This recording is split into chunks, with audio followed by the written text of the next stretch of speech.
आज का पाठ है हमारा भारतवर्ष की उन्नति कैसे हो सकती है। जैसा कि हम जानते हैं कि ये पाठ जो है भारतेंदु द्वारा रचित है और ये पाठ जो है एक भाषण है, व्याख्यान है, जिसे हिंदी में व्याख्यान तो कह रहे हैं, इंग्लिश में इसे लेक्चर बोलते हैं, लेकिन भाषण ही है ये। आप इसे इसी तौर पे समझें। और उसके बाद ये भाषण जो है कहाँ का है, ये बलिया के ददरी मेले का है।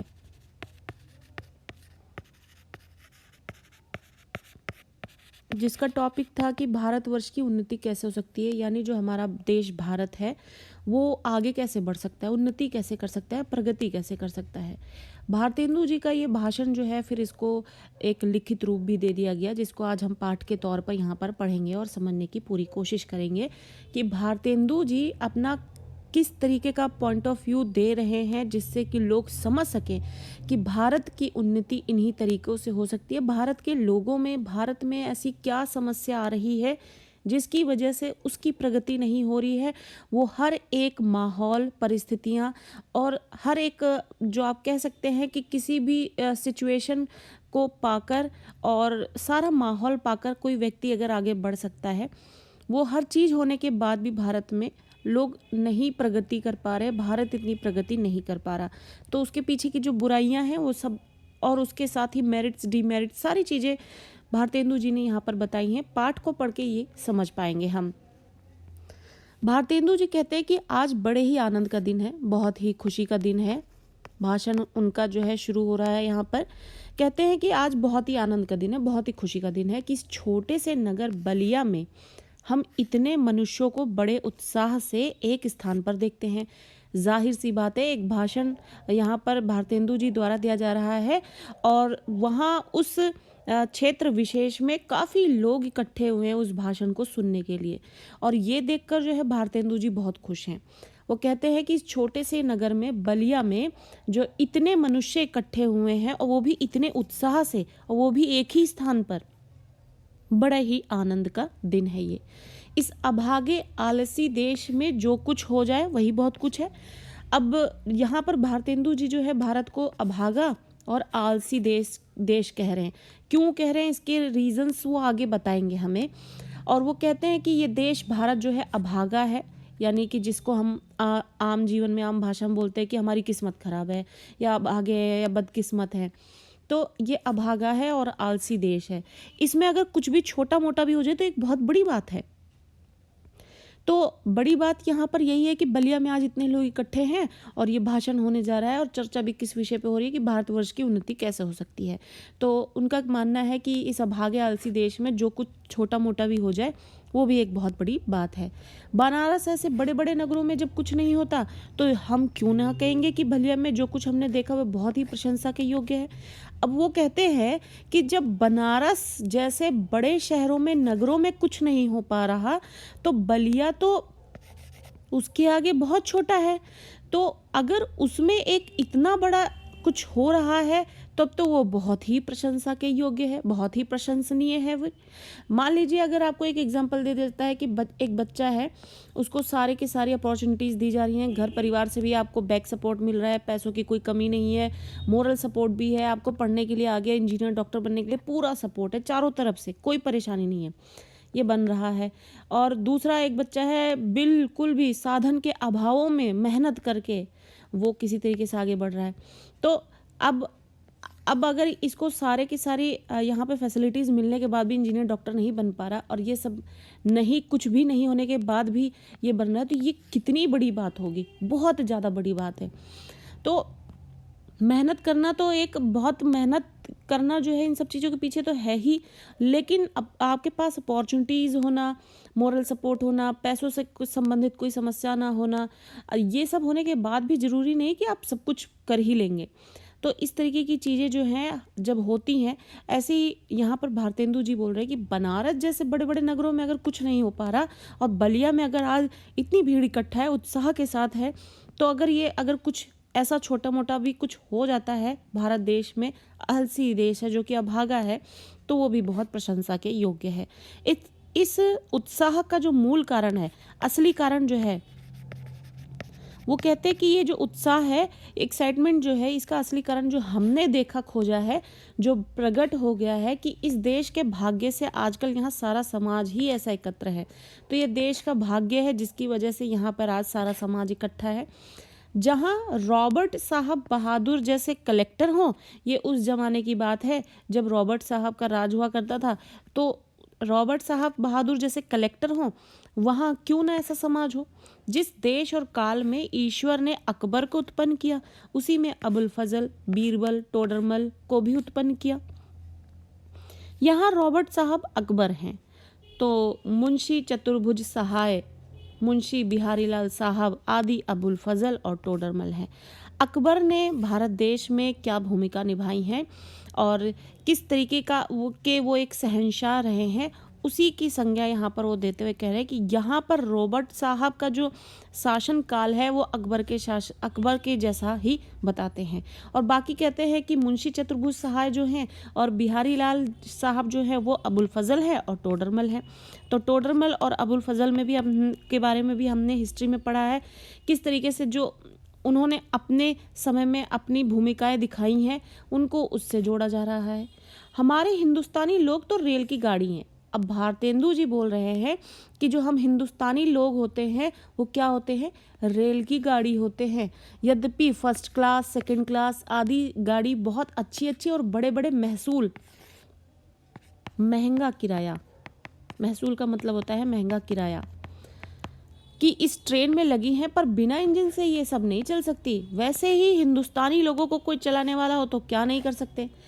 जब तक एक ट्रेन जो है वो इसमें आप देखेंगे कि नॉर्मल डब्बे भी हैं, first AC, second AC, third AC सब है, महंगे से महंगे डब्बे हैं जिसमें महंगे से महंगा किराया है। लेकिन ये कब चलेगी, जब इंजन होगा।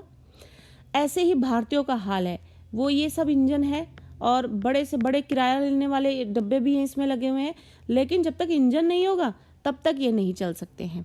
यानी कि इनको कोई राह दिखाने वाला, इनका नेतृत्व करने वाला, इनको समझाने वाला हो, तो यहाँ पर फर्स्ट एसी, सेकंड एसी और थर्ड एसी जैसी सुविधा प्रोवाइड करने वाले या दिमाग चलाने वाले, इस तरीके का काम करने वाले, इस तरीके की जो फर्स्ट क्लास आप कह सकते हैं कि सुविधा देकर जो है आप जो है एक बेहतरीन सुविधा के साथ जो है यहाँ पर आपकी यात्रा बेहतरीन बना सकते हैं। ऐसे ही भारतीय हैं, लेकिन ये बिना इंजन के नहीं चल सकते हैं और बड़ा बड़ा किराया लेने वाले इन डब्बों की तरह जो है भारतीयों की हालत है। इनसे इतना कह दीजिए कि का चुप साधी रहा बलवाना। अब यहाँ पर ये जो पंक्ति है, जब हनुमान जी को ये याद दिलाया जाता है कि तुमने क्यों चुप्पी साध रखी है और तुम तो बहुत बलवान हो, तभी ये बात सुनकर हनुमान जी को अपना बल याद आ जाता है, अपनी शक्ति, अपनी ताकत याद आ जाती है। सो बल कौन याद दिलावे। तो यही भारतीयों का हाल है, उनको कौन याद दिलावे कि तुम्हारे पास बहुत दिमाग है, जब तुम अपना दिमाग चलाओगे तो बड़ों बड़ों को पीछा छोड़ दोगे। लेकिन ना तो उनको ये याद दिलाने वाला है कोई, और ना वो इस चीज़ से कभी आगे निकल पा रहे हैं, ना वो इस तरीके की प्रगति कर पा रहे हैं। उनमें बल बहुत है, उनमें बुद्धि बहुत है, लेकिन जिस तरीके से हनुमान जी को याद दिलाया गया और वो अपनी ताकत को याद करते हैं और अपनी ताकत को याद करके उसका इस्तेमाल करते हैं, लेकिन भारतीयों को ऐसी ताकत उनकी याद दिलाने वाला कोई है ही नहीं। या हिंदुस्तानी जो राजे महाराजे हैं जो कि अपनी प्रजा को आगे बढ़ा सकते हैं, लेकिन वो हिंदुस्तानी राजे महाराजे या तो नवाब हैं, रईस हैं या हाकिम हैं, जो राजे महाराजाओं को अपनी पूजा से ही फुर्सत नहीं है, भोजन से छुट्टी नहीं है, झूठी गप से फुर्सत नहीं है। हाकिमों को तो कुछ सरकारी काम घेरे रहता है, कुछ बॉल, घुड़दौड़, थिएटर, अखबार में समय गया। तो जो लोग प्रजा को आगे बढ़ा सकते हैं, जिनकी जिम्मेदारी बनती है कि वो अपनी प्रजा को मोटिवेट करें, उन्हें प्रेरणा दे, उन्हें आगे बढ़ने के लिए जो है प्रेरणा देकर उनको उनके काम की और उनकी ताकत की और उनकी बुद्धि का परिचय उनसे करा के उनको आगे बढ़ने का जो प्रेरणा है वो देते रहें, अपनी प्रजा को आगे बढ़ाएं। लेकिन ये लोग अपने ही जीवन की मौज से ही नहीं उबर पाते हैं, निकल पाते हैं। कुछ समय बचा भी तो उनको क्या गरज है। अब अगर उनके पास कुछ समय बच भी जाता है तो उनको कोई गर्ज नहीं है, उनको उससे क्या मतलब है। उनका अपना जीवन तो आलीशान और ऐशो आराम में चल ही रहा है, तो उनको क्या गरज है कि हम गरीब गंदे काले आदमियों से मिलकर अपना अनमोल समय खोवें। तो इस तरीके से जो है भारतीय जो है वो उनके पास बहुत बुद्धि है, वो रेल कि गाड़ियों की इस तरह जो है बहुत अच्छी सुविधा प्रदान करने वाले उन डब्बों की तरह है, लेकिन जब तक इंजन नहीं होगा तो वो नहीं चल पाते, ना तो उनकी ताकत याद दिलाने वाला कोई है। और राजा महाराजा जो जिनका फर्ज बनता है कि वो अपनी प्रजा को आगे बढ़ा सके, वो उनकी मदद नहीं करते, वो क्योंकि अपने आलीशान जीवन को एंजॉय करने में ही बिजी रहते हैं। बस वही मसल हुई, तुम्हें गैरों से कब फुर्सत, हम अपने गम से कब खाली, चलो बस हो चुका मिलना, ना हम खाली ना तुम खाली। 3 मेढक एक के ऊपर एक बैठे हुए थे। अब यहाँ पर भारतेंदु जी उदाहरण दे रहे हैं कि 3 मेढकों की बात हो रही है, एक के ऊपर एक बैठे हुए थे। ऊपर वाले ने कहा जौक शौक, बीच वाला बोला गुमसुम, सबके नीचे वाला पुकारा गया गए हम। और ये हाल किसका है? भारतीयों का है। सो हिंदुस्तान की साधारण प्रजा की दशा यही है, गए हम। यानी कि उनका हाल ऐसा ही है कि जिस तरीके से जीवन कट रहा है, किसी तरीके से पेट पाल लेना है और जीवन गुजारते चलना है। पहले भी जब आर्य लोग हिंदुस्तान में आकर बसे थे, राजा और ब्राह्मणों ही के जिम्मे ये काम था कि देश में नाना प्रकार की विद्या और नीति फैलावें। नाना प्रकार यानी कई प्रकार की। तो अब भारतेंदु जी बता रहे हैं कि पहले भी जब आर्य लोग हिंदुस्तान में आए थे, तभी भी सिर्फ राजाओं के हाथों में और ब्राह्मणों के हाथ में ही ये जिम्मेदारी थी, शिक्षा से संबंधित और नीति फैलाने से संबंधित उन्हीं को ही ये जिम्मेदारी थी कि वो देश समाज में जो है विद्या और नीति फैलाएं। और अब भी ये लोग चाहें तो हिंदुस्तान जो है प्रतिदिन यानी हर दिन कौन कहे प्रति क्षण बढ़े, यदि अपनी विद्या और नीति का इस्तेमाल वो सही से करें और सही तरीके से इस विद्या और नीति को फैलाई जाए, तो हिंदुस्तान जो है हर दिन या फिर बोलिए हर क्षण, प्रति क्षण मतलब प्रति क्षण हर पल जो है वो ग्रो कर सकता है। पर इन्हीं लोगों को सारे संसार के निकम्मेपन ने घेर रखा है। जिन हाथों में जिम्मेदारी है, किन हाथों में जिम्मेदारी है? इन्हीं राजाओं और ब्राह्मणों के हाथ में। और इन्हीं लोगों के हाथ, जिन लोगों के हाथ में जिम्मेदारी हो, अगर वही निकम्मेपन से घिरे हों तो देश कैसे आगे बढ़ सकता है? तो इस वजह से देश जो है आगे नहीं बढ़ पा रहा है। मान लीजिए आप एक क्लास में 30 बच्चे बैठे हुए हैं और एक टीचर उनको हैंडल कर रहा है। अगर टीचर नहीं पढ़ा रहा है तो ये 30 बच्चों का फ्यूचर कितना खराब हो जाएगा। वही हाल है कि अगर राजा और ब्राह्मणों के हाथ में आर्य जब हिंदुस्तान में आए थे, तब उनके हाथ में जिम्मेदारी थी कि विद्या और नीति वही फैलाएंगे, लेकिन वही निकम्मेपन से घिरे हुए हैं तो कैसे आगे बढ़ेगा? बौद्धारो मत्सरग्रस्ता अभवा स्मर दूषिता। हम नहीं समझते कि इनको लाज भी क्यों नहीं आती कि उस समय में जब इनके पुरुषों के पास कोई भी सामान नहीं था, तब उन लोगों ने जंगल में पत्ते और मिट्टी की कुटियों में बैठकर बांस की नलियों से जो ताराग्रह आदि वेद करके उनकी गति लिखी है, वह ऐसी ठीक है कि 16 लाख रुपए की लागत की विलायत में जो दूरबीनें बनी हैं, उनसे उन ग्रहों को वेद करने में भी वही गति ठीक आती है। अब भारतेंदु जी यहाँ पर हमें ये बता रहे हैं कि जो हमारे पूर्वज थे, उनके पास उन्होंने जो बुद्धि थी, उन्होंने उसका ऐसा इस्तेमाल किया कि जो विलायत में 16 लाख रुपए खर्च करके जो दूरबीनें बनती हैं, उसी के मुकाबले की चीज़ें जो हैं जंगल में पत्ते और मिट्टी की कुटियों में बैठकर उन्होंने बांस की नलियों से वो ताराग्रह भेदने की जो चीज़ें बना दी, उनकी गति लिखी है, वो ठीक वैसी ही बनी है जो हम 16 लाख रुपए खर्च करके की लागत से जो विलायत से लाएंगे दूरबीनें, और वही काम वो भी करेंगी। तो यहाँ पे वो उदाहरण दे रहे कि जो हमारे पूर्वज है किस तरीके से उनके पास सुविधाएं भी नहीं थी, ना उनके पास पैसा था। आप देख सकते हैं जंगलों में पत्ते और मिट्टी पर रहकर, कुटियों में रहकर उनकी बांस की नलियों से ऐसी चीज़ें उन्होंने बना डाली हैं। उनसे उन ग्रहों को वेद करने में वही गति ठीक आती है। और जब आज इस काल में हम लोगों को अंग्रेजी विद्या की और जगत की उन्नति की कृपा से लाखों पुस्तकें और हजारों यंत्र तैयार हैं, तो भी हम कुछ नहीं कर पा रहे। आगे वो कहते हैं कि आज हमें, क्योंकि समय बदल गया है, बहुत कुछ ग्रो हो चुका है, तो हमारे पास सुविधाएं भी बहुत सारी हैं और आगे बढ़ने के तरीके भी बहुत हैं। एक तो अंग्रेजी विद्या सबके पास है जगत की उन्नति के लिए, और लाखों पुस्तकें, हजारों यंत्र हैं। आजकल आप देख सकते हैं कि आपको कोई भी समस्या होती है, आप यूट्यूब खोल लेते हैं। क्या ये ऐसी सुविधाएं पहले थी? आदमी कुछ भी अगर कर पाता है तो पहले आप कोई भी ट्यूटोरियल देखते हैं, देन आप कुछ कर पाते हैं, और वो भी आप उसको देखने के बाद कुछ प्रैक्टिस करने के बाद ही सीख पाते हैं। आप नॉर्मल सा DIY भी जो है बिना प्रैक्टिस के नहीं कर सकते। लेकिन अगर उस वक्त लोगों ने सिर्फ अपना दिमाग लगाकर और बिना किसी सुविधा को प्राप्त किए अगर इतनी बड़ी चीज़ें 16 लाख की लागत से मिलने वाली चीज़ को उन्होंने सिर्फ और सिर्फ बांस की नलियों से बना डाला, तो आप एक ये समझिए कि बहुत बड़ी बात है ये।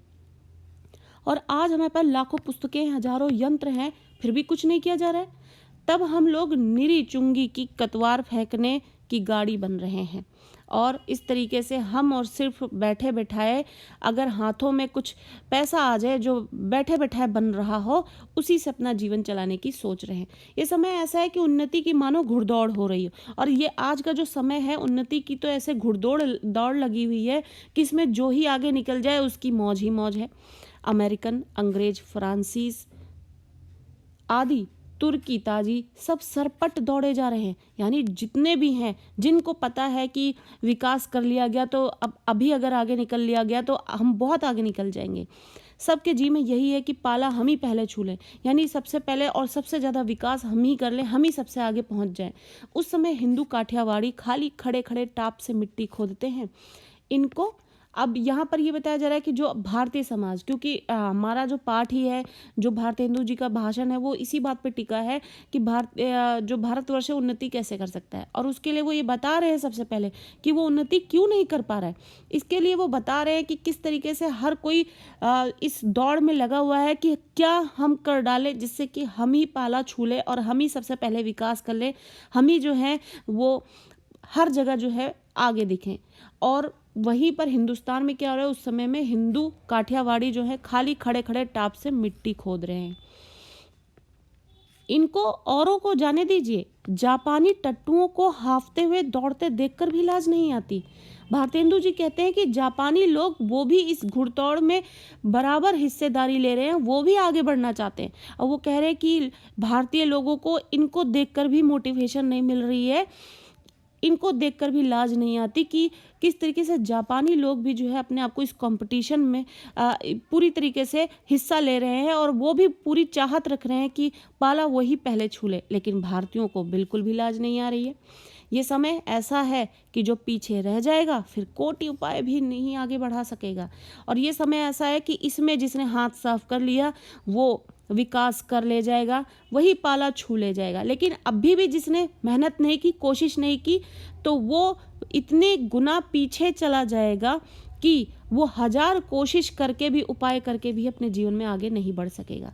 इस लूट में कैसी लूट में, ऐसी लूट मची कि हर कोई भाग रहा है, इसमें घुड़दौड़ लगी है, कौन आगे पहुंच जाए, कौन पाला छू ले, कौन जीत जाए और कौन विकास कर ले, कौन जो है इसमें एक उभरती हुई शक्ति बनकर आ जाए सामने। ये लूट मची है जैसे विकास की। यहाँ पर इस बरसात में भी जिसके सिर पर कमबख्ती का छाता और आंखों में मूर्खता की पट्टी बंधी रहे, उन पर ईश्वर का कोप ही कहना चाहिए।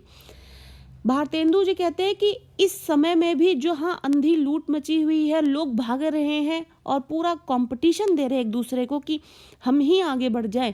लेकिन इस समय में भी, ऐसे समय में भी अगर कोई व्यक्ति उस कंपटीशन में अपने आप को शामिल नहीं कर रहा, इवन कोशिश भी नहीं कर रहा, और अगर उसके सिर पर कमबख्ती का छाता आ जाए और आंखों में मूर्खता की पट्टी बंधी रह जाए, तो उस पर ईश्वर का कोप ही कहना चाहिए। ईश्वर का कोप यानी ईश्वर का गुस्सा, या फिर आप कह सकते हैं आप बदकिस्मत हैं, आपके कर्म ऐसे हैं जिसकी वजह से आप ऐसा नहीं कर पा रहे हैं। तो ये सब भारत के लिए है कि भारत में जो है बहुत बुद्धि है, बहुत बल है, लेकिन उसका इस्तेमाल नहीं हो रहा, क्योंकि उसके पास रेलगाड़ी का इंजन नहीं है, जो इंजन उसको आगे बढ़ने का जो की प्रेरणा दे सके, हिम्मत दे सके। और इस तरीके से जो है भारत पीछे रह जाता है। आगे कहते हैं भारतेंदु जी की, मुझको मेरे मित्रों ने कहा था कि तुम इस विषय पर आज कुछ कहो कि हिंदुस्तान की कैसे उन्नति हो सकती है। भला इस विषय पर मैं और क्या कहूँ। भागवत में एक श्लोक है, निर्देह माध्यम सुलभम सुदुर्लभम प्लवम सुकल्पम गुरु कर्णधारम मयानुकूलेन नभः स्वतेरितुम पुमान भवविद्धिम न तरेत स आत्महा। यानी कि भगवान कहते हैं कि पहले तो मनुष्य का जन्म ही बहुत दुर्लभ है। इसका मतलब ये है कि भगवान कहते हैं कि पहले तो मनुष्य का जन्म ही बहुत दुर्लभ है, और अगर मिल भी गया तो उस पर गुरु की कृपा हो और फिर मेरी अनुकूलता, यानी कि गुरु की कृपा हो और उसके बाद मेरी अनुकूलता, यानी कि भगवान आपको सब कुछ हाथों में रखा हुआ दे दे, बस अब आपको आपके अपने कर्म करने हो। तो मान लीजिए आपके पास पूरा बिजनेस सेटअप रखा है लेकिन आप कुछ कर ही नहीं रहे, तो क्या आपका बिजनेस ग्रो कर सकता है? तो एग्जैक्ट एग्जाम्पल यही है कि एक तो मनुष्य का जीवन ही बहुत दुर्लभ है, और अगर वो मिल भी गया उस पर गुरु की कृपा मिलना और मेरी अनुकूलता मिलना बहुत बड़ी बात है। वही हाल भारत का है। सब कुछ होने के बाद भी भारत में कौन सी संस्कृति नहीं है, कौन प्राकृतिक रूप से और सांस्कृतिक रूप से और हर धर्म के रूप से, हर तरीके से वो इतना ज़्यादा रिच है, लेकिन यहाँ के लोग प्रगति नहीं कर रहे हैं अपने आलसीपने की वजह से। तो ऐसी अनुकूलता मिलने के बाद भी जो अगर कोई अपना दिमाग न चलाए या ग्रो करने की ना सोचे, तो उसके लिए फिर तो ये चीज़ें बहुत दुर्लभ है, बहुत ही कठिन है। इतना सामान पाकर भी जो मनुष्य संसार सागर के पार ना जाए, उसको आत्महत्या कहना चाहिए, यानी कि आत्महत्यारा कहना चाहिए। कहने का अर्थ है कि अगर आप चाह के भी, आपके आसपास सब कुछ भरा पूरा है, पूरा का पूरा आपके पास एक माहौल बना हुआ है कि आप अपने आप को जीवन में आगे बढ़ा सके, ग्रो कर सके, लेकिन आप नहीं कर रहे, तो आप क्या कर रहे हैं? आप सिर्फ और सिर्फ चीज़ों से नुकसान नहीं कर रहे, बल्कि आप अपने आत्म की हत्या कर रहे हैं, इसलिए आप आत्महत्यारे कहलाए जाएंगे। वही दशा इस समय हिंदुस्तान की है। अंग्रेजों के राज्य में सब प्रकार का सामान पाकर भी, अब जब अंग्रेजों ने यहाँ पर राज किया तो हर एक चीज़ वो कर रहे थे जिससे कि वो यहाँ से जो है अपना सब कुछ एक सेटअप तैयार करके आगे के टाइम में भी जो है वो अपने को ग्रो कर सके, और उस चीज़ के लिए हर एक तैयारी की उन्होंने। तो उनके राज में रहकर भी, सब प्रकार का सामान पाकर भी, अवसर पाकर भी हम लोग जो इस समय पर उन्नति ना करें, तो हमारा केवल अभाग्य ही है, यानी बदकिस्मती है कि आपकी किस्मत ही काम नहीं कर रही है, या फिर परमेश्वर का कोप है, या फिर ईश्वर की कृपा आप पर नहीं है, जिसकी वजह से आप ऐसा कुछ करने की सोच नहीं पा रहे या हिम्मत नहीं जुटा पा रहे। सास के अनुमोदन से, अब यहाँ पर भारतेंदु जी है जो उन्होंने एक और उदाहरण दिया है कि भारत की जो ये स्थिति है बिल्कुल एग्जैक्ट इसी उदाहरण से मैच कर रही है। कैसी स्थिति है भारत की? सास के अनुमोदन से, यानी सास की आज्ञा पाकर एकांत रात में सूने रंग महल में जाकर भी बहुत दिन से जिस प्राण से प्यारे परदेसी पति से मिलकर छाती ठंडी करने की इच्छा थी, उसका लाज से मुंह भी ना देखे और बोले भी ना, तो उसका अभाग्य ही है, यानी बदकिस्मती ही है।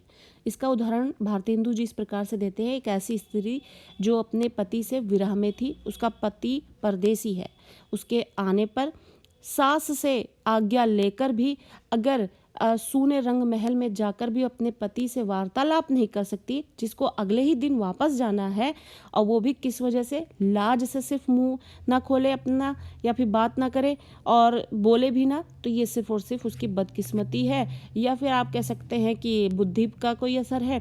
क्या है कि सब माहौल आपके पास पूरा सेट है, उसके बाद भी जो है आप अपने मन की ना करें। तो ऐसा ही हाल किसका है? हिंदुस्तान का है। उसके पास सब कुछ है, लेकिन सिर्फ और सिर्फ आपकी बुद्धि, आपकी हिम्मत और आपकी लगन की जरूरत है, जिससे कि भारत अपनी प्रगति निरंतर कर सकता है, प्रति क्षण कर सकता है, प्रतिदिन कर सकता है। वह तो कल फिर परदेश चला जाएगा। वैसे ही अंग्रेजों के राज्य में भी जो हम कुएं के मेढक, काठ के उल्लू, पिंजड़े के गंगाराम ही रहें, तो हमारी कमबख्ती फिर कमबख्ती ही है। अब यहाँ पर भारतेंदु जी कहते हैं कि फिर तो हमारा वही हाल है जो पिंजड़े में बैठा गंगाराम यानी कि तोता है, काठ का उल्लू या फिर कुएं का मेढक हो, और उस पर भी हमारी कमबख्ती, जो काम ना करना चाह रही हो, दिमाग ना लगाना चाह रही हो, ग्रो ना करना चाह रही हो। तो यही हाल किसका है? हिंदुस्तान का। तो अब टॉपिक किस पे भाषण दे रहे हैं भारतेंदु जी की भारतवर्ष की उन्नति कैसे हो सकती है, इसी चीज़ को कंटिन्यू कर रहे हैं, जिसके आधार पर वो बताएंगे आगे कि कैसे उन्नति की जा सकती है, इसके पीछे क्या कारण है जो उन्नति नहीं हो पा रही, और उसी प्रोसेस में वो ये बता रहे हैं कि भारतीयों में परेशानियां क्या है, समस्याएं क्या है। बहुत लोग ये कहेंगे कि हमको पेट के धंधे के मारे छुट्टी ही नहीं रहती बाबा, हम क्या उन्नति करें। अब भारतेंदु जी एक सीन और ये भी बता रहे हैं जिसका एक कारण बनता है भारत का उन्नति ना कर पाना। यहाँ पर कुछ लोग ऐसे होंगे जो ये कहते हैं कि भैया हमारा तो पेट ही नहीं पल पा रहा, 2 जून की रोटी भी अच्छे से नहीं मिल पा रही, तो हम पेट का धंधे से छुट्टी नहीं पाते, हम ग्रो क्या करवाएंगे, उन्नति क्या करेंगे। तुम्हारा पेट भरा है, तुमको दून की सूझती है। तो वो कहते हैं कि तुम्हारा पेट भरा है इसलिए तुम सब कुछ सोच पा रहे हो, हमारा तो 2 वक्त की रोटी भी नहीं चल पा रही है, तो हम कैसे उन्नति कराएं। ये कहना उनकी बहुत बड़ी भूल है। अब भारतेंदु जी इस बात को काटते हैं अपने तर्क से। कैसे? वो कहते हैं ये कहना जो है उनकी बहुत बड़ी भूल है, यानी गलती है। क्यों? कैसे? इंग्लैंड का पेट भी कभी यूं ही खाली था। इंग्लैंड भी कभी ऐसी ही स्थिति में था कि उसकी भी कुछ जनता ऐसी थी जो 2 वक्त की रोटी के लिए जो है संघर्ष करती रहती थी। पर उसने एक हाथ से अपना पेट भरा, दूसरे हाथ से उन्नति की, राह के कांटों को साफ किया। और फिर क्या इंग्लैंड में किसान, खेत वाले, गाड़ीवान, मजदूर, कोचवान आदि नहीं होते हैं? किसी देश में भी सभी पेट भरे हुए नहीं होते। और कभी कोई भी ऐसा देश नहीं है जहाँ पर किसान नहीं होते, खेत वाले नहीं होते, गाड़ीवान नहीं होते, मजदूर नहीं होते, कोचवान नहीं होते। लेकिन वहाँ पर लोगों ने अपनी उन्नति की राह में, यानी अपने आगे बढ़ने की चाहत में जब रास्तों में कांटे आए तो उन्होंने उसको साफ किया, यानी संघर्ष किया उन्होंने। इसका मतलब राह में कांटे आने का मतलब उन्होंने संघर्ष किया। वहाँ पर भी हमारी तरह किसान हैं, खेत वाले हैं, गाड़ीवान हैं, मजदूर हैं, कोचवान हैं, उनको भी अपने 2 वक्त की रोटी की चिंता होती है, लेकिन उन्होंने ग्रो किया है। कैसे? किसी भी देश में सभी पेट भरे हुए लोग नहीं होते। कोई भी ऐसा देश नहीं है जहाँ पर सब के सब जो है उनकी 2 वक्त की रोटी का प्रॉपर इंतजाम होता है। किंतु वे लोग जहाँ खेत जोतते बोते हैं वहीं उसके साथ ये भी सोचते हैं कि ऐसी कौन सी नई कल, यानी कि मशीन, कल का मतलब मशीन, या मसाला बनावे जिसमें इस खेती में आगे से दूना अन्न उपजे, यानी दुगना अन्न उपज सके। यानी अगर कोई किसान जो है किसी खेत में काम कर रहा है तो साथ में ये भी सोचता रहता है कि ऐसी कौन सी ट्रिक लगाऊं, मेहनत करूं मैं, या तरीका अपनाऊं जिससे कि इसी खेत से मैं डबल अन्न उपजाऊं और अच्छी कमाई कर सकूं। विलायत में गाड़ी के कोचवान जो होते हैं वो भी अखबार पढ़ते हैं। जब मालिक उतरकर किसी दोस्त के यहाँ चला जाता है उसी समय कोचवान ने गद्दी के नीचे से अखबार निकाला। यहाँ उतनी देर कोचवान हुक्का पी कर आता है या फिर गप मारता है। सो गप भी निकम्मी, गप तो निकम्मी, यूजलेस, निकम्मी मतलब यूजलेस। वहाँ के लोग गप ही में देश के प्रबंध छाटते हैं, और वो भी जो गप है वो ऐसी वैसी नहीं करते, उसमें भी देश का प्रबंध छाट लेते हैं, यानी कि कुछ अच्छा कर ले जाने का, ग्रो कर ले जाने का जो है प्रबंध कर ले जाते हैं उसी गप में। सिद्धांत यह है कि वहाँ के लोगों का ये सिद्धांत है कि एक क्षण मतलब क्षण भी जो है व्यर्थ ना जाए, इसलिए वो लोग जो है ग्रो करते हैं, क्योंकि वहाँ पर लोगों का एक मोटिव है कि एक भी क्षण जो है यूजलेस ना हो जाए। कुछ भी आप कर रहे हो तो वो आप उसमें अपना मतलब निकाल सको जिससे कि आप आगे बढ़ सको, ग्रो कर सको। और यही कारण है जो बाहर की जो देश हैं, विदेश हैं, वो ग्रो कर पाते हैं। अब यहाँ पर गाड़ी का जो कोचवान है वो भी किस तरीके से अखबार पढ़ने का मौका निकाल लेता है। किसान जो है खेती करते हुए ये सोचता है कि मैं और कौन से तरीके अपनाऊं या मेहनत करूं या तरीके आजमाऊं जिससे कि मेरी इसी खेत से ही दुगना अन्न उपजे। उसके बदले यहाँ के लोगों में जितना निकम्मापन हो उतना ही वह बड़ा अमीर समझा जाता है। और उसी के कंपैरिजन में अगर आप हिंदुस्तान में देखिए तो देखने को मिलेगा कि जितना ही निकम्मा आदमी होगा वो उतना ही बड़ा अमीर समझा जाता है। आप देखेंगे बड़े बड़े जमींदार हाथों में बैठे तंबाकू ठोकते हुए मजदूरों को काम पे लगा रखा है, उनकी ज़मीनें भी हड़प रहे हैं और उनसे सूद भी वसूल कर रहे हैं। जो जितना निकम्मा वो उतना बड़ा अमीर। हमारे साहित्य में, हिंदी साहित्य में आप पढ़ेंगे तो ज़्यादातर उपन्यास कहानियों में आपको इनकी चर्चा देखने को मिलेगी इसी तरीके के निकम्मेपनों की, और वो उतने ही अमीर होते हैं। आलस यहाँ इतनी बढ़ गई है कि मलूक दास ने दोहा ही बना डाला, और इसी आलस को डिफाइन करने के लिए मलूक दास ने एक दोहा भी लिखा है। अजगर करे न चाकरी, पंछी करे न काम, दास मलूका कही गए सबके दाता राम। यानी कि अजगर जो है अपना पेट पालने के लिए कोई नौकरी नहीं करता और ना ही पंछी कभी कोई काम करता है, इसलिए सबके दाता राम है। बैठे रहिए, कुछ न कुछ तो होता ही रहेगा। चारों ओर आंख उठाकर देखिए तो बिना काम करने वालों की ही चारों ओर बढ़ती है। रोजगार कहीं कुछ भी नहीं है। अमीरों की मुसाहबी, यानी कि अमीरों की चापलूसी, दलाली, या अमीरों के नौजवान लड़कों को खराब करना या किसी की जमा मार लेना। जमा यानी कि किसी की मेहनत की कमाई, जो आप कह सकते हैं सेविंग्स जो हैं, इनके सिवा बतलाइए और कौन सा रोजगार है।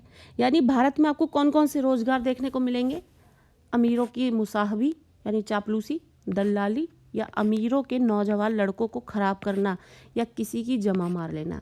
इसके अलावा और कौन सा रोजगार है बतलाइए जिससे कुछ रुपया मिल सके। चारों ओर दरिद्रता की आग लगी हुई है। किसी ने बहुत ही ठीक कहा है कि दरिद्र कुटुंबी यानी गरीब आदमी, गरीब घर का आदमी इस तरह अपनी इज्जत को बचाता फिरता है जैसे लाजवंती कुल की बहू फटे कपड़ों में अपने अंग को छुपाए जाती है। वही दशा हिंदुस्तान की है। हिंदुस्तान की कैसी दशा है? वैसी जैसे कि एक लाजवंती कुल की बहू, एक जो शर्म लिहाज का पर्दा रखने वाली या उसको तवज्जो देने वाली बहू जो है, फटे कपड़ों में भी अपने अंग को, तन को छिपाने की पूरी कोशिश करती है। वैसे ही यहाँ पर गरीब आदमी जो है अपनी इज्जत को बचा कर रखने की पूरी कोशिश यहाँ पर करता हुआ दिखता है। मर्दमशुमारी की रिपोर्ट देखने से, मर्दमशुमारी का मतलब होता है जनगणना, वहाँ की रिपोर्ट देखने से स्पष्ट होता है कि मनुष्य जो है दिन बर दिन यहाँ पर बढ़ते ही जा रहे हैं और रुपया दिन पर दिन कमती होता जा रहा है। यानी यहाँ पर जो जनसंख्या है, कहाँ पर? भारत में, वो बढ़ती जा रही है और रोजगार कम हो रहे हैं, पैसे कम होते जा रहे हैं। तो अब बिना ऐसे उपाय किए काम नहीं चलेगा कि रुपया भी बढ़े और वह रुपया बिना बुद्धि बढ़े ना बढ़ेगा। तो ऐसे काम अब चलने वाला नहीं है कि यहाँ पे बैठे बैठे रुपया आता रहे और कुछ करना भी ना पड़े, और बिना बुद्धि लगाए अब ये पैसा नहीं बढ़ पाएगा। भाइयों, राजा महाराजों का मुंह मत देखो, मत ये आशा रखो कि पंडित जी कथा में कोई ऐसा उपाय बतला देंगे कि देश का रुपया और बुद्धि बढ़ जाए। तो यहाँ पर एक अंधविश्वास भी भारतेंदु जी ने बताया। लोगों को ऐसा है कि पाठ पूजा करने से जो है भगवान खुश हो जाएंगे और उनके ऊपर पैसों की बरसात कर देंगे। बुद्धि ना लगानी पड़े, मेहनत ना करना पड़े, आलसीपन से छुटकारा नहीं चाहिए। और उसके फिर अलावा जो है फिर कोई भी तरीका बता दीजिए, जिस तरीके से कि पंडित जी कथा में कोई तरीका बतला दें कि देश का रुपया बढ़ जाए और बुद्धि बढ़ जाए। तुम आप ही कमर कसो, अब तुमको ही मेहनत करनी पड़ेगी। भारतेंदु जी ऐसा बताते हैं। भारतेंदु जी जो है यहाँ पर इस पैराग्राफ में बताते हुए हमें नजर आ रहे हैं कि जनगणना के अनुसार देखने को मिलता है कि भारत की जनसंख्या दिन भर दिन बढ़ती जा रही है, पैसा जो है बिल्कुल नहीं बढ़ रहा। और अब ऐसे बैठा बैठा पैसा बढ़ने वाला नहीं है, इसके लिए बुद्धि लड़ानी पड़ेगी और काम भी करना पड़ेगा। अब इसका आप नहीं ये तरीका देख सकते कि राजा महाराजाओं से काम चल जाएगा या फिर पंडित कोई तरीका बता दे जाएंगे कि आप ऐसे पाठ पूजा कर लीजिए और पैसा बरसने लग जाए। अब हमको ही कमर कसनी पड़ेगी, आलस छोड़ना पड़ेगा। कब तक अपने को जंगली हूस, मूर्ख, बोधे, डरपोक ने पुकरवाओगे? यानी कि जिस तरीके से हिंदुस्तानी लोगों को मूर्ख, बोधा और डरपोक बताया जाता है, कब तक ये सुनना पसंद करोगे? दौड़ो इस घोड़ दौड़ में जो पीछे पड़े तो फिर कहीं ठिकाना नहीं है।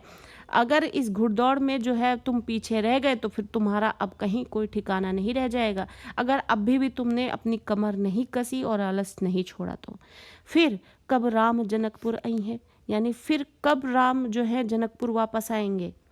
अब की जो पीछे पड़े तो फिर रसातल ही पहुंचोगे। जब पृथ्वीराज को कैद करके गोरे ले गए तो शहाबुद्दीन के भाई गियासुद्दीन से किसी ने कहा कि वह शब्द भेदी बाण बहुत अच्छा मारता है। शब्द भेदी, शब्दों के आधार पर बाण जो है बहुत अच्छा मारता है।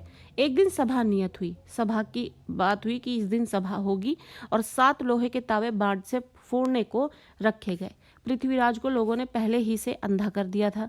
संकेत ये हुआ कि जब गियासुद्दीन करे तब वह तावों पर बाण मारे। चंद कवि भी उसके साथ कैदी था। तो चंद कवि जो है उस वक्त के दरबारी कवि हुआ करते थे।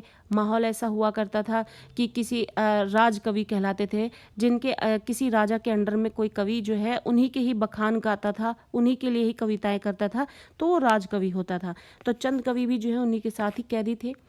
ये सामान देखकर उसने ये दोहा पढ़ा। चंद कवि ने दोहा पढ़ दिया एक।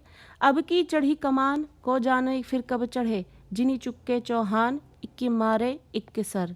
और इस तरीके से जब उन्होंने ये दोहा पढ़ा, जिसका मतलब है कि अब की बार ही जो है अपनी कमान चढ़ा लो, पता नहीं दोबारा कभी मौका मिले ना मिले, और इस बार अगर चूक गए तो फिर अभी चूकना नहीं है, इसी बार ही मार दो और इसी बार ही सर उड़ा दो।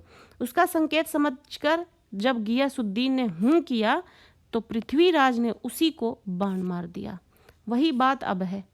अब की चढ़ी इस समय में सरकार का राज्य पाकर और उन्नति का इतना सामान पाकर भी तुम लोग अगर अपने को ना सुधारो तो तुम्हें रहो। जिस तरीके से पृथ्वीराज ने सही मौका देखकर सही बाण चलाया, उसी तरीके से अगर भारतीय जो है मौका पाकर भी अगर अपना बाण नहीं चलाएंगे तो पीछे रह जाएंगे, फिर उनका नुकसान होगा। इसलिए ये ऐसे उदाहरण देकर जो है भारतेंदु जी उन्हें समझाने की कोशिश कर रहे हैं। और वह सुधारना भी ऐसा होना चाहिए कि सब बात में उन्नति हो, और ऐसा हो कि तुम अगर मेहनत करो, अगर चलो, तो ऐसा नहीं है कि आधे रास्ते में रुक जाओ और फिर कहो कि नहीं हो पाया। ऐसा नहीं है। सुधारना है तो ऐसा सुधारो कि सब बात में फिर उन्नति ही हो। कैसे? धर्म में उन्नति हो, घर के काम में उन्नति हो, बाहर के काम में, रोजगार में, शिष्टाचार में, चाल चलन में, शरीर के बल में, मन के बल में, समाज में, बालक में, युवा में, वृद्ध में, स्त्री में, पुरुष में, अमीर में, गरीब में, भारतवर्ष की सब अवस्था यानी हर तरीके की स्थिति में भारत की उन्नति हो, सब जाति सब देश में उन्नति हो। यानी भारत जो है बहुत तरीकों से पीछे रह गया है, स्त्री से, पुरुष से, अमीरों में, गरीबों में, बालक में, समाज में, मन में, शरीर में। तो हर तरीके से भारत को आगे लेकर चलना है। ऐसा नहीं है कि सिर्फ पैसा ही कमाना है, पैसा ही बटोरना है।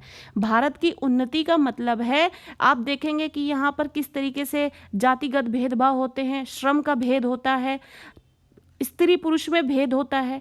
हर तरीके की उन्नति चाहिए देश को। ऐसा नहीं है कि आप सुधारने चले हो तो किसी एक क्षेत्र में ही सुधार चाहिए बस, बाकी आप छोड़ दीजिए। पूरे भारतवर्ष को पूरे तरीके से हर एक व्यवस्था में उन्नति चाहिए। सब ऐसी बातों को छोड़ो जो तुम्हारे इस पथ के कंटक हो।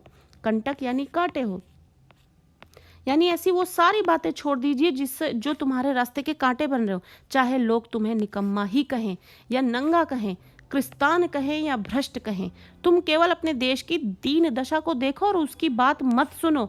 यानी कोई आसपास आपके कैसा भी हो, आप उसकी बात मत सुनो, इग्नोर करो, और आप बस ये बात ध्यान में रखो कि आपका देश जो है वो दीन दशा में है, और उसकी बात, बाकियों की बात मत सुनो और उसको आगे बढ़ाओ और उसकी हर एक स्थिति को सुधारो। अपमानम पुरस्कृत्य मानम कृत्वा तु पृष्ठता स्व कार्य साधयेत धीमान कार्य ध्वंसो ही मूर्खता। जो लोग अपने को देश हितैषी लगाते हों, यानी जो लोग अपने आप को देश का हितैषी यानी देश भक्त कहते हैं, देश के हित के लिए कुछ भी करने को तैयार रहते हैं, कहते हैं ऐसा, वे अपने सुख को होम करके यानी अपने सुखों को त्याग के छोड़कर अपने धन और मान का बलिदान करके कमर कस के उसे उठना चाहिए। देखा देखी थोड़े दिन में सब हो जाएगा। अपनी खराबियों के मूल कारणों को खोजो। कोई धर्म की आड़ में, कोई देश की चाल की आड़ में, कोई सुख की आड़ में, सब छुपे बैठे हुए हैं। तो भारतेंदु जी कहते हैं कि बहुत लोग जो है देश के जितने भी नौजवान हैं या फिर पुरुष जो हैं वो कहते हैं कि हम बहुत बड़े देश हितैषी हैं, लेकिन हर कोई किसी न किसी आड़ में छुपा बैठा हुआ है। अगर आप सही में देश के हितैषी हैं तो अपने सुखों को त्याग दो, छोड़ दो, भूल जाओ, खत्म कर दो और अपने धन को और मान का बलिदान करके फिर कमर कस के उठ जाओ। फिर जो भी करना है देश के लिए करना है। देखा देखी आप एक व्यक्ति करेगा, दूसरा तीसरा उसके साथ खड़ा होगा, फिर उसके बाद पूरी देश की जनता इकट्ठी हो जाएगी। तो देखा देखी थोड़े दिन में सब ठीक हो जाएगा। अपनी खराबियों के मूल कारणों को खोजना है हमें क्या खराबियां, हमें क्या परेशानियां जिसकी वजह से हम आगे नहीं बढ़ पा रहे, हमें उन्हें खोजना है, उन्हें सुधारना है। कोई धर्म की आड़ में छुपा बैठा है तो कोई देश की चाल की आड़ में बैठा है छुपा कि देश जो है ऐसा कर रहा है वैसा कर रहा है इसलिए हम नहीं शामिल हो रहे। कोई सुखों की आड़ में छुपा बैठा है। उन चोरों को वहां से पकड़ कर लाओ, उनको बांध कर कैद करो। हम इससे बढ़कर क्या कहें कि जैसे तुम्हारे घर में कोई पुरुष व्यभिचार करने आवे तो जिस क्रोध से उसको पकड़ के मारोगे और जहां तक तुम्हारे में शक्ति होगी उसका सत्यानाश करोगे। अब यहाँ पर भारतेंदु जी एक बड़ी बात समझाने की कोशिश कर रहे हैं। कह रहे हैं कि हर कोई कहता है देश का हितैषी हूँ मैं, लेकिन जब देश के हित में कुछ करना होता है तो लोग पीछे हो जाते हैं अपने सुखों को याद करते हुए। उनसे बचने के लिए अपने आप को बचाने के लिए उन सुखों की आड़ में छुपा लेते हैं, देश की चाल की आड़ में छुपा लेते हैं, या कोई धर्म की आड़ में छुपा लेता है। लेकिन उन सब चीज़ों को भुलाओ, आगे बढ़ो, कुछ दिनों बाद सब कुछ ठीक हो जाएगा, देखा देखी में सब कुछ ठीक हो जाएगा। और आपको इसके पीछे मेहनत इसी तरीके से करनी है, उन चोरों को पकड़ कर लाओ, यानी जो छुप रहे हैं और ये भी कह रहे हैं हम देश के हितैषी हैं, और उनको बांध कर कैद करो, और एक बार पकड़ में आ जाए तो उन्हें बांध लो, ताकि वो देश के हित में साथ में मददगार बन सके। हम इससे बढ़कर और कर भी कह सकते हैं। आपको मेहनत इसी तरीके से करनी है कि समझ लीजिए, जिस तरीके से कोई ऐसा पुरुष आपके घर में आ जाता है जो स्त्रियों के साथ दुर्व्यवहार करेगा, और आप जब ये समझते हैं कि हमारे घर की स्त्री के साथ किसी दूसरे पुरुष ने गलत व्यवहार किया है, तो आप उस वक्त जिस क्रोध में होते हो अपनी पूरी ताकत का इस्तेमाल करके उसे जिस तरीके से पकड़ कर मारना चाहते हो, या अपनी पूरी शक्ति लगा देना चाहते हो उसका सत्यानाश करने के लिए, उसी शक्ति का प्रयोग करके आपको देश के हित में खड़े होना है। उसी तरह इस समय जो जो बातें तुम्हारे उन्नति पथ में, यानी आपको ग्रो करने के रास्ते में जो भी कांटे हों, उनकी जड़ खोद कर फेंक दो। यानी आपके राह में, अगर मान लीजिए आप जैसे कि आप इंजीनियर बनना चाह रहे हैं, डॉक्टर बनना चाह रहे हैं, आपके राह में पैसों की समस्या आ रही है, तो ये आपके राह का कांटा बन जाएगा। तो आप से निजात पाने के लिए कुछ छोटा मोटा आप कुछ भी जॉब पा रहे हैं तो आप उसे करेंगे, जिससे कि इस समस्या का निवारण हो सके। बाकी आप अपनी बुद्धि के आधार पर कॉन्फिडेंट है कि आप कुछ ना कुछ कर ले जाएंगे। तो आपने उस रास्ते के कांटे को साफ किया, क्योंकि आपने किस तरीके से किया, आपने एक छोटी जॉब ली, आप उससे जो भी अर्न कर रहे हैं आप उससे सब कुछ जो है मैनेज कर रहे हैं आप। तो इसी तरीके से जब भी आपके पास उन्नति के पथ में कोई कांटा बनकर आए, आप उसकी जड़ खोद कर फेंक दो, कुछ मत डरो। जब तक 100-200 मनुष्य बदनाम नहीं होंगे, जात से बाहर नहीं निकाले जाएंगे, दरिद्र नहीं हो जाएंगे, कैद नहीं होंगे, वरंच जान से ना मारे जाएंगे, तब तक कोई देश भी ना सुधरेगा। कहने का अर्थ है कि आप जितने भी बड़े और महान पुरुष हैं, आपने देखा होगा कि उनकी उन्नति की राहों में बहुत सारे कांटे आए हैं, बहुत बार बदनाम हुए हैं, जात से निकाले गए हैं, बिरादरी से निकाल दिया गया, अलग कर दिया गया है, दरिद्र हो गए, गरीब हो गए, पैसा नहीं है, कैद हो गए हैं, जान से मारे जाने का भी खतरा बना। तब फिर उनको एकदम नेम फेम उनका बन के आया और लोग उनके पीछे भागते हुए फिरते हुए दिखते हैं आपको। तो जब तक ये चीज़ें नहीं होती, बड़ी चीज़ें हाथ नहीं लगती हैं। तो आप इनसे घबराओ नहीं। अगर ये चीज़ें हो रही हैं तो उनसे आप संघर्ष करो और सामने निकलो, तभी देश जो है सुधर पाएगा। अब ये प्रश्न होगा कि भाई हम तो जानते ही नहीं कि उन्नति और सुधरना किस चिड़िया का नाम है। अब कुछ लोग ये भी प्रश्न करेंगे कि भाई ये उन्नति क्या चीज़ होती है, और या फिर सुधरना किस चिड़िया का नाम है। किसको अच्छा समझें, क्या लें क्या छोड़ें। तो कुछ बातें जो इस शीघ्रता में मेरे ध्यान में आती हैं उनको मैं कहता हूँ, सुनो। तो भाषण के दौरान ही भारतेंदु हरिश्चंद्र जी कहते हैं कि कुछ लोग अब इनमें से ये भी निकल के आएंगे कि भाई ये उन्नति क्या चीज़ होती है, और ये सुधरना किस चिड़िया का नाम है। किसको अच्छा समझें, क्या लें क्या छोड़ें, क्या चीज़ सही है क्या गलत है, क्या चीज़ समझें, हमें समझ में नहीं आती ये सब बातें। तो वो कहते हैं कि फिर मेरी बात सुनो, मैं समझाता हूँ। और यही तरीके यहाँ से वो शुरू करते हैं बताने के, कि जिससे कि भारत जो है उन्नति कर सकता है। अभी तक तो भारतेंदु जी ने यहाँ पे ये बताया कि भारतीयों में कमी क्या है, परेशानी क्या है, समस्या क्या है, जिसकी वजह से वो प्रगति नहीं कर पा रहे, उन्नति नहीं कर पा रहे। पर अब यहाँ से वो बताएंगे कि उन्नति हमें ऐसे करना है, क्या करना है और क्या नहीं करना है।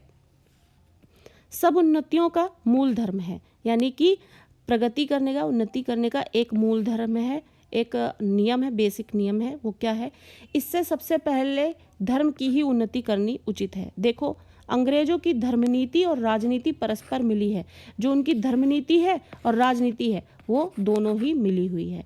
इससे उनकी दिन दिन कैसे उन्नति हो रही है उनको जाने दो। अपने ही यहाँ देखो, तुम्हारे यहाँ धर्म की आड़ में नाना प्रकार की नीतियाँ चलती हैं, समाज गठन होते हैं, वैदिक आदि भरे हुए हैं। आप सभी जानते हैं किस तरीके से धर्म के आड़ पर जो है पॉलिटिक्स जो है खेली जाती है।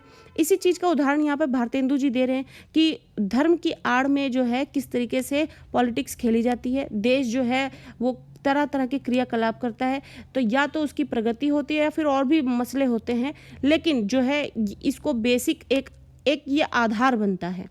तो धर्म की आड़ में कई प्रकार की नीतियाँ बनती हैं, समाज का गठन होता है, वैदिक होते हैं, आदि भरे हुए हैं। एक मिसाल सुनो। यही तुम्हारा बलिया का जो मेला है और यहाँ जो स्नान क्यों बनाया गया है। अब यहाँ पर भारतेंदु जी कहते हैं उदाहरण से समझाने की कि ये बलिया में जो भाषण हो रहा है या जो ये मेला लग रहा है, ये स्नान हो रहा है। यहाँ पर आप देखेंगे पूर्णिमा को लोग जो है स्नान करने जा रहे हैं, या फिर किसी भी अच्छे दिन पे त्योहारों पे जो है लोग स्नान करने जाते हैं। तो ये सब चीज़ें क्यों होती हैं, जिसमें जो लोग कभी आपस में नहीं मिलते, 10-10 5-5 कोस से वे लोग साल में एक बार एक जगह एकत्र होते हैं, आपस में मिलते हैं, एक दूसरे का दुख सुख जानते हैं। गृहस्थी के काम की वह चीज़ें जो गांव में नहीं मिलती यहाँ से ले जाते हैं। एकादशी का व्रत क्यों रखा जाता है, जिससे महीने में 2-1 उपवास यानी कि व्रत से शरीर शुद्ध हो जाए। गंगा जी नहाने क्यों जाते हो, जो पहले पानी सिर पर चढ़ाकर तब पैर डालने का विधान क्यों है, जिसमें तलुए से गर्मी सिर में चढ़कर विकार ना उत्पन्न करे। अब यहाँ पर ये भी बता रहे हैं कि भारतेंदु जी की इन सब के पीछे एक साइंटिफिक रीजंस भी होते हैं। दिवाली इसी के लिए है कि इसी बहाने साल भर में एक बेर मतलब बार तो सफाई हो ही जाए। होली इसके लिए है कि बसंत की जो बिगड़ी हुई हवा है स्थान स्थान पर अग्नि बलने से स्वच्छ हो जाए। यही त्योहार मतलब त्योहार ही तो तुम्हारी मानो म्यूनिसिपैलिटी है। ऐसे ही सब पर्व, सब तीर्थ व्रत आदि में कोई हिकमत है। उन लोगों में ने धर्मनीति और समाज नीति को दूध पानी की भांति मिला दिया है। वो लोग जो ग्रो कर चुके हैं, जो विदेश नीति है, किस तरीके से आप विदेशों की जो नीति है, उन लोगों ने क्या किया है, अपनी धर्म की नीति को और समाज की नीति को दूध और पानी की तरह मिला दिया है। आप जिस तरीके से दूध में पानी ऐड करेंगे तो क्या आप पानी को अलग करके दिखा सकते हैं, या फिर पानी में दूध को अलग करके दिखा सकते हैं, दोनों मिल जाते हैं एकदम। ऐसे ही धर्मनीति और समाज नीति को जब मिलाया जाता है, दोनों एक में मिल जाते हैं और किसी को अलग नहीं दिखाया जा सकता, और इसी से आप ग्रो करते हैं। और इन सब के पीछे का रीज़न यहाँ पर किस तरीके से भारतेंदु जी ने समझाया, किस तरीके से व्रत, पूजा, स्नान, ये सब चीज़ें जो हैं एक इसके पीछे रीज़न है, ये एक चीज़ों से जुड़ा हुआ है। धर्म नीति, समाज नीति, राजनीति, ये सब आपस में जुड़े हुए होते हैं। आप भी अपने आसपास नोटिस कर सकते हैं कि आप किस तरीके से देखेंगे कि धर्म की आड़ में कौन सी नीति जो है यहाँ पर जोड़ी जा रही है और लोग उससे इन्फ्लुएंस हो रहे हैं, और वो कहते हैं, आप कई बार सुनेंगे हमारे धर्म के लिए ये किया गया, अब देखिए हम इसी को वोट देंगे।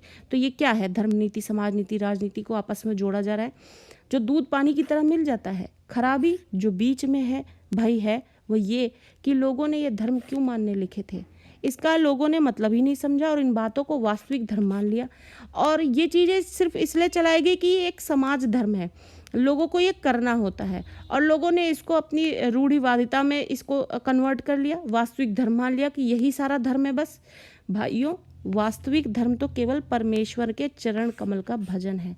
यानी आप अपने मन में कितने शुद्ध रूप में ईश्वर को, परमेश्वर को अपने मानते हैं, उनके चरण कमलों का भजन करते हैं, उनमें डूबे रहते हैं। वास्तविक धर्म तो वही होता है।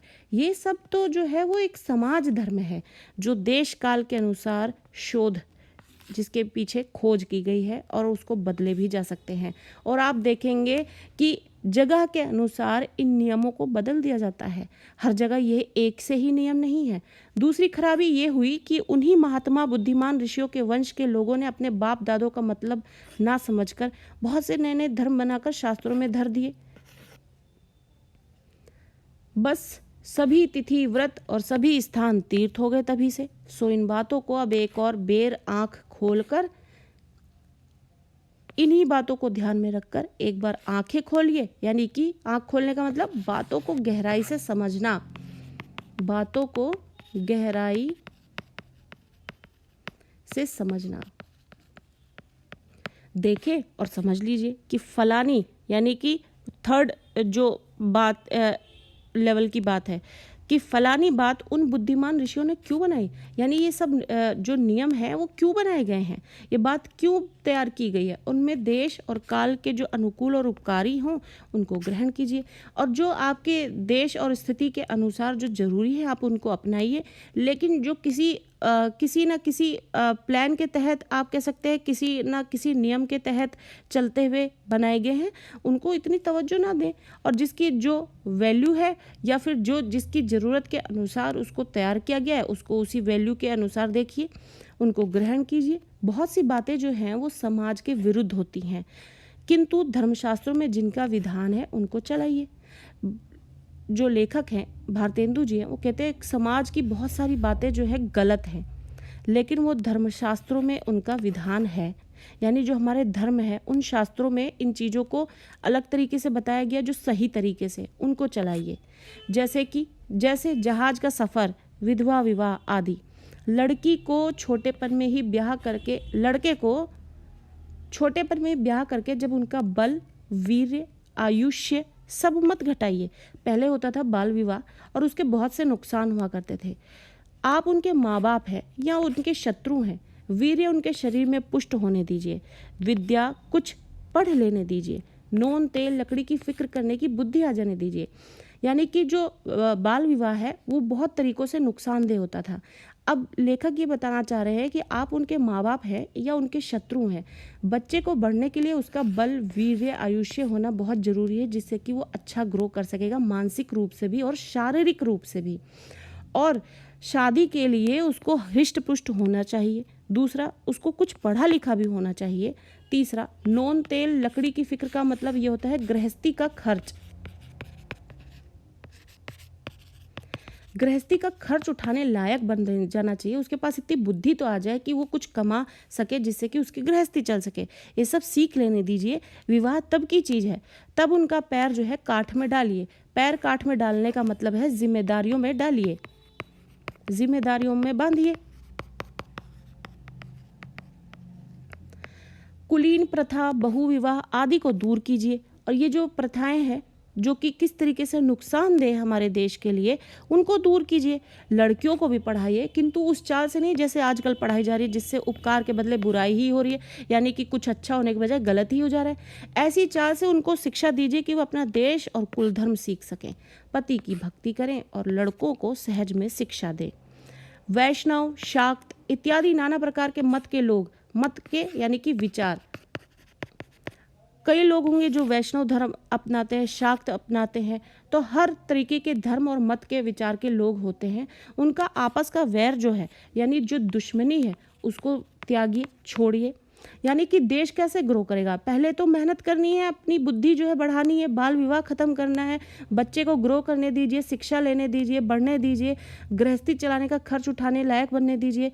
दूसरा, जो देश में ये प्रथाएं फैली हुई हैं उनको आप दूर कीजिए। ये समय उन झगड़ों का नहीं, हिंदू, जैन, मुसलमान सब आपस में मिलिए और धर्म जातिगत जो भेदभाव है उसको ख़त्म कीजिए। जाति में चाहे कोई ऊंचा हो चाहे नीचा हो, सबका आदर करना चाहिए। जो जिस योग्य है उसको वैसा मानना चाहिए। छोटी जाति के लोगों को तिरस्कार, यानी छोटी जाति के जो लोग हैं उनको तिरस्कार नहीं करना चाहिए और उनका जी मत तोड़िए। यानी आप किसी को मानसिक रूप से अवहेलना मत कीजिए, उनको प्रताड़ित मत कीजिए और जिसका जो जाति धर्म है उसको उसकी धर्म और जाति के अनुसार उसको इज्जत देनी चाहिए। सब लोग आपस में मिलिए। तो सबसे बेसिक चीज़ें तो यही है कि हमें ये करना है जिससे कि देश ग्रो हो सके। मुसलमान भाइयों को भी उचित है, यानी कि उनको भी ये ज़रूरी है, उचित का मतलब यहाँ पर ज़रूरी से है कि हिंदुस्तान में ही बसकर वे लोग हिंदुओं को नीचा ना समझे, वो चीज़ें छोड़ दे।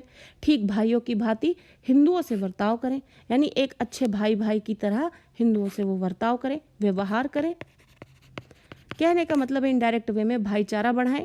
ये हिंदू मुसलमान करके या फिर जातिगत भेदभाव बढ़ाकर जो है देश का जो है सिर्फ और सिर्फ नुकसान होता है। ऐसी बात जो हिंदुओं का जी दुखाने वाली हो ना करें। घर में आग लगे तब जिठानी देवरानी, देवरानी मतलब देवरानी को आपस का डाह छोड़कर एक साथ वह आग बुझानी चाहिए। यानी घर में अगर समस्या है, घर में अगर गृह कलेश है, तो जिठानी और देवरानी यानी औरतें भी जो है अपनी एक जो व्यवहार है उससे घर को आबाद कर सकती है। कहने का मतलब है घर में भी व्यक्ति का शिक्षित होना बहुत ज़रूरी है। जो बात हिंदुओं को नहीं मयस्सर है वह धर्म के प्रभाव से मुसलमानों को सहज प्राप्त है। यानी कुछ चीज़ें हिंदुओं में है तो कुछ चीज़ें मुसलमानों में है। किसी में कुछ बुरा है, किसी में कुछ बुरा है, किसी में कुछ सही है, किसी में कुछ सही है। तो जो चीज़ें सही है उसको ही अपनाना चाहिए। उनमें जाति नहीं, खाने पीने में चौका चूल्हा नहीं, विलायत जाने में रोक टोक नहीं। फिर भी बड़े ही सोच की बात है कि मुसलमानों ने अभी तक अपनी दशा कुछ नहीं सुधारी है। अभी तक बहुतों को यही ज्ञान है कि दिल्ली जो है वो लखनऊ की बादशाहत कायम है। यारो वो दिन गए, अब आलस हठधर्मी ये सब छोड़ो, आलस और जो हट है उसको त्यागना पड़ेगा अगर देश को आगे बढ़ाना है तो। चलो हिंदुओं के साथ तुम भी दौड़ो, एक एक दो होंगे। भारतेंदु जी कहते हैं कि हिंदुओं के साथ मिलो, यानी कि यहाँ पे धर्म और जातिगत भेदभाव को छोड़ो और हिंदुओं के साथ मिलकर तुम भी अपने जो है उनसे कंधे से कंधा मिलाओ और उनसे उनके कदम के साथ कदम मिलाओ, जिससे कि एक और एक मिलकर दो हो जाएं और देश जो है और भी ज़्यादा प्रगति कर सके। पुरानी बातों को दूर करो। मीर हसन की मसनवी और इंदर सभा पढ़ाकर छोटेपन ही से लड़कों का सत्यानाश मत करो। यानी मीर हसन की ये मसनवी और इंदर सभा जैसी चीज़ें पढ़ाकर छोटे बच्चे जो हैं, जो लड़के हैं, उनको खराब मत करो। होश संभाला नहीं कि पट्टी पार ली यानी हीरो स्टाइल अपने बाल बना लिए, चुस्त कपड़े पहने और गज़ल गुनगुनाने लगे। शौक तिफली ने से मुझे गुल की जो दीदार का था, न किया हमने गुलिस्ता का सबक याद कभी।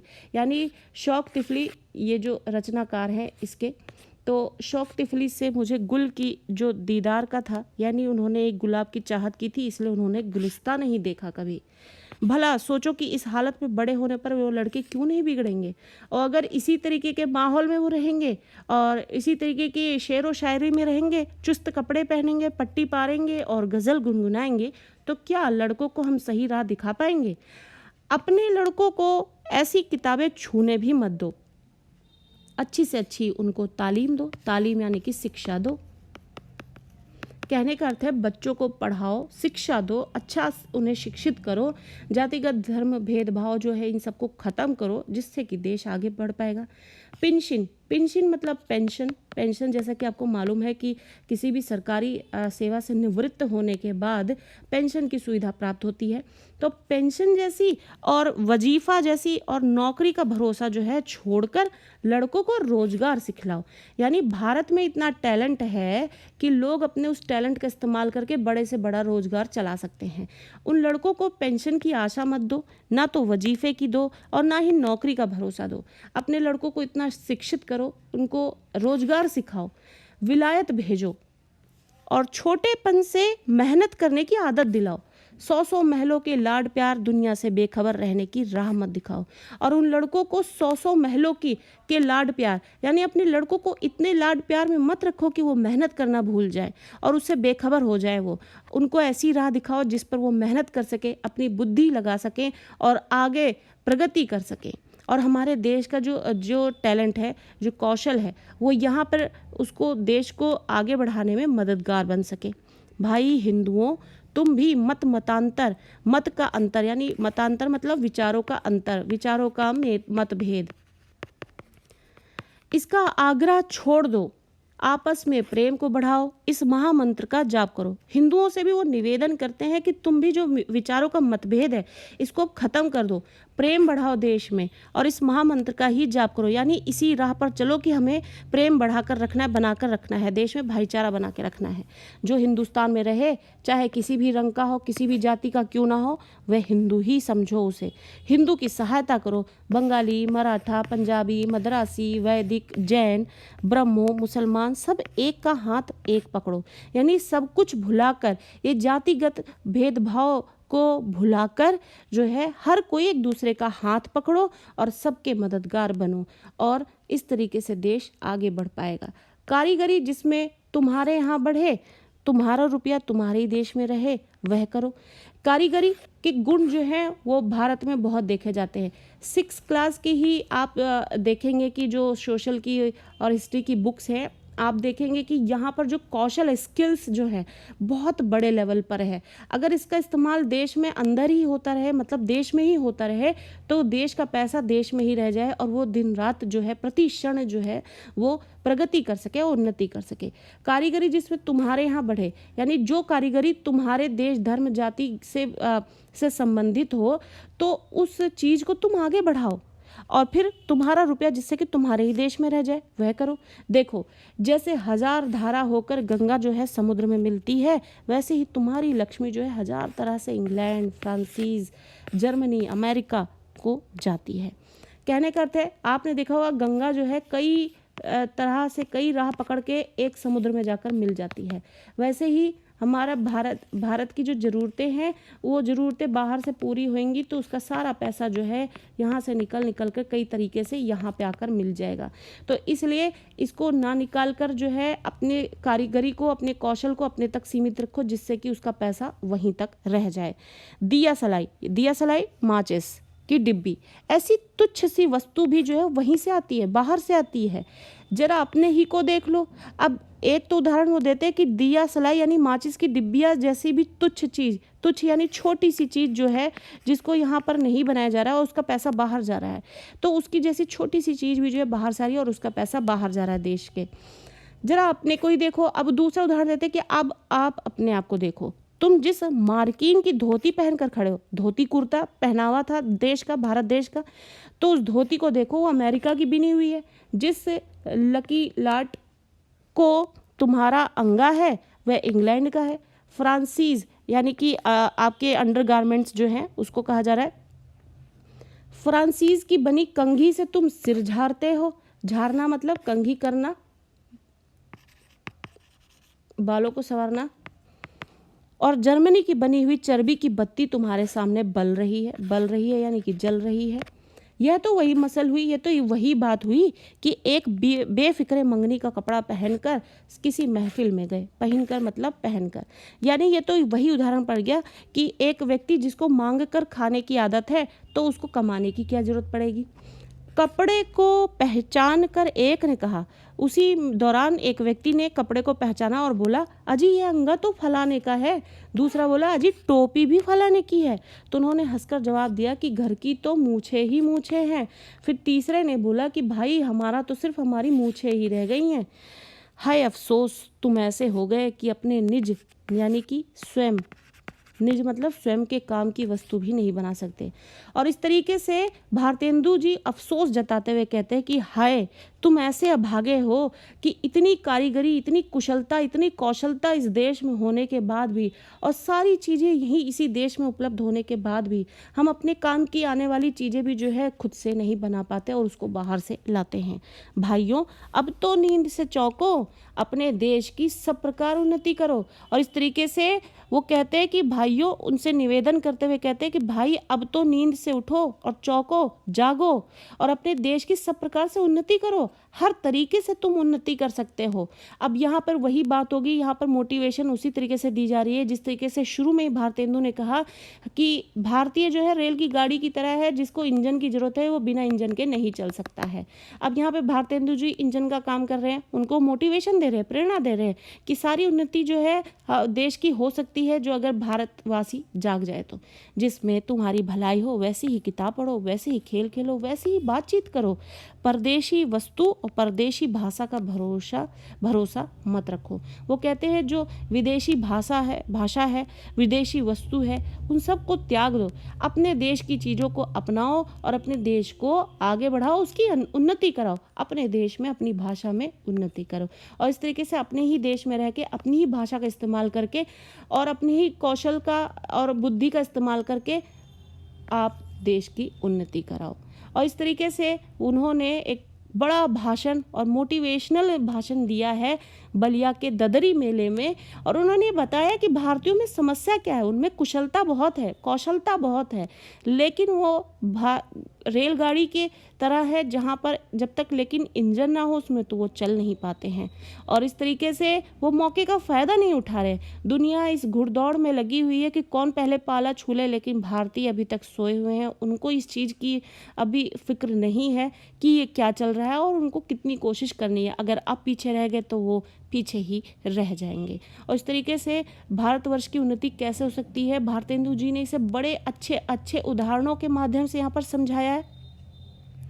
पाठ में थोड़े शब्द थोड़े कठिन हैं और वाक्यों की बनावट कुछ अलग तरीके की है जिससे समझने में समस्या होगी, लेकिन डेफिनेटली आई बेट यू कि आपको ये यहाँ पर ये वीडियो पढ़कर जो है चैप्टर बहुत अच्छी तरीके से समझ में आने वाला है और बहुत ही यूज़फुल रहेगी आपके लिए ये वीडियो। और चैप्टर आपको समझ में आया है तो ज़रूर इसे लाइक करना, ज़्यादा से ज़्यादा शेयर करना इस वीडियो को, इस चैप्टर को, जिससे कि हर कोई इस चैप्टर को यहाँ पर समझ सके। और चैनल के साथ यूँ ही बने रहें जिससे कि आपको टाइमली